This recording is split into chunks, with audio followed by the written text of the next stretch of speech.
What's going on, everyone? We made it to Friday. Hopefully, it won't be too bad. So, we're going to kind of gloss over the genocide, do a little research on your own, and it won't take you long to find some really grisly stuff. A lot of guns were not used, and it was a lot of machetes, like we've talked about. So, up close, personal, it seems very organized because a few months before the genocide even began, before the plane was shot down, there were, gosh, lots and lots of deliveries of machetes and razor blades and very, kind of grisly killing tools. So you can find pictures of, all that stuff out there if you want. Not something I really want to cover here, but just know, humans can do horrible things to other humans if they've been taught that those humans don't deserve to live, or they're cockroaches, or they're the reason that they have all these problems. Someone to blame, eliminate them, and you have maybe a better life. So right after, remember, if you had to figure out, like, okay, what actually ends the genocide, just like with Cambodia, the Vietnamese army comes in and kind of restores somewhat order. That Paul Kagame's group, RPF, is what does it, because the Rwandan army wasn't focused on defending its borders. They were focused on killing Tutsis, which opened the door for that RPF to come in, restore order. And let's pick up briefly some of these, of just kind of like notes, I guess, for the article. But we have this man. Now, this man, I highlighted him. I'm going to try my best here. Pastor Bizimungu, I believe is how you say his name. He is not one of the important names to remember.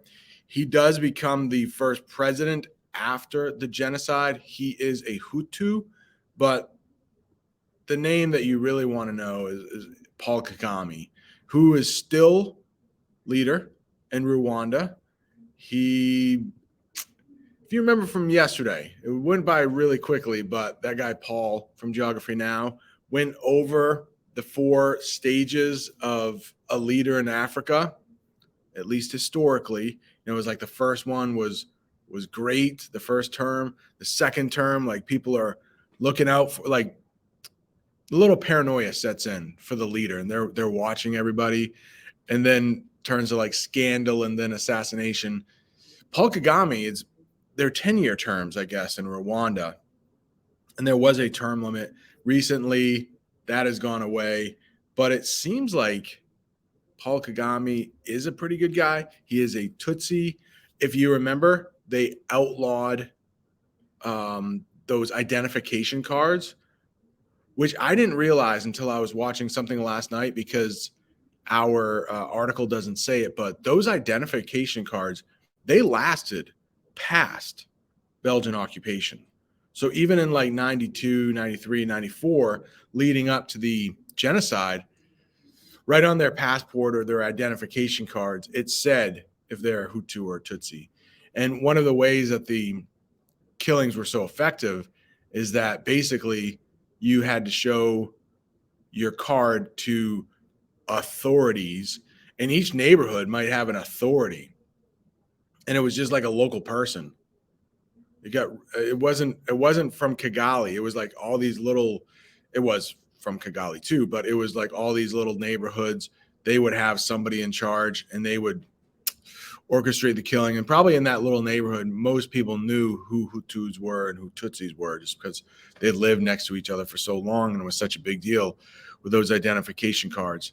And there would be roadblocks. Like right after that plane went down, it was well organized roadblocks.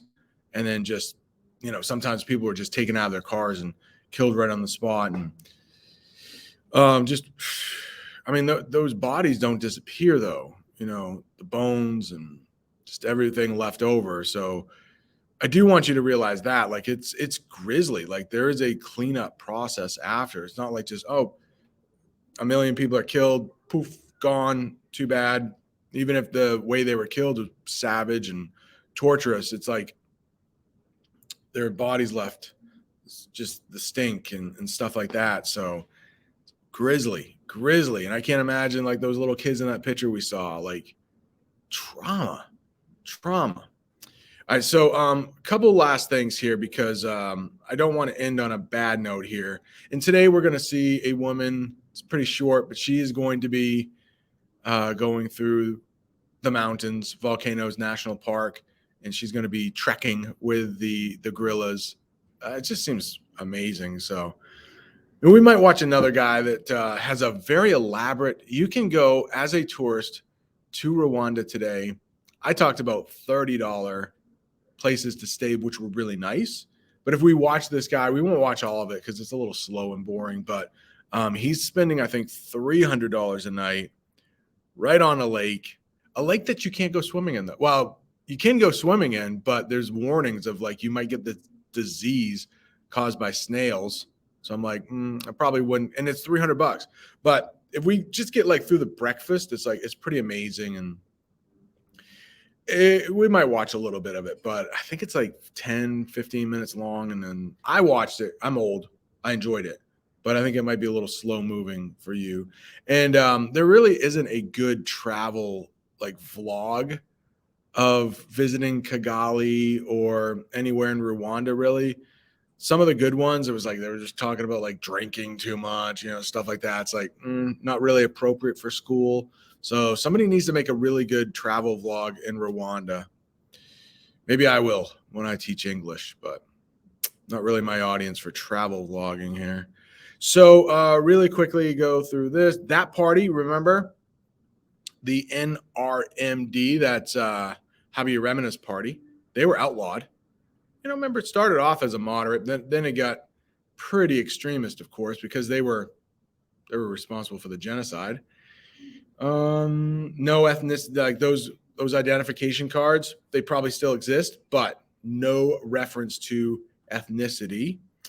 International response, just really quickly, nobody came, and it was quick. Remember, it's like 100 days. So it's really hard to organize any kind of like offensive.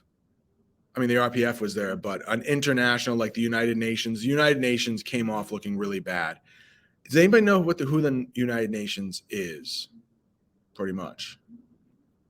Yeah, they're centered in New York, and they're supposed to be like a governing body for all nations.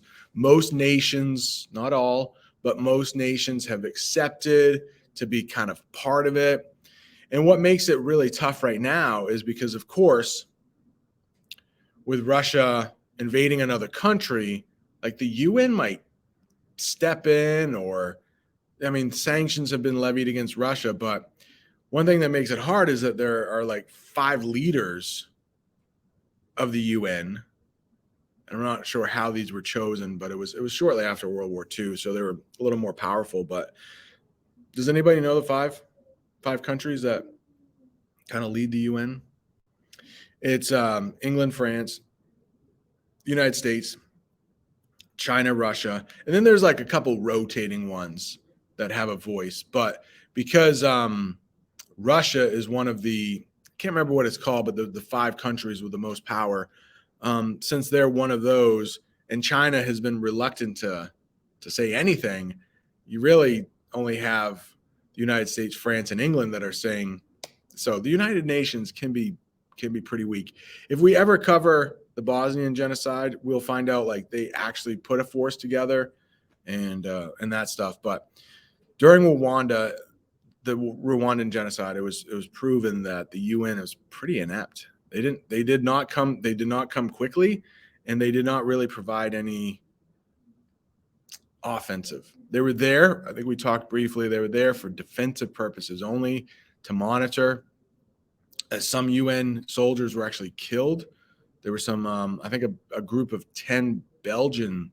They might have been Belgian soldiers, not from the UN, and they had the task of like protecting 110 Tutsis. They couldn't do it, and they were all killed. In fact, so 10 Belgian soldiers plus everyone who they were guarding were killed.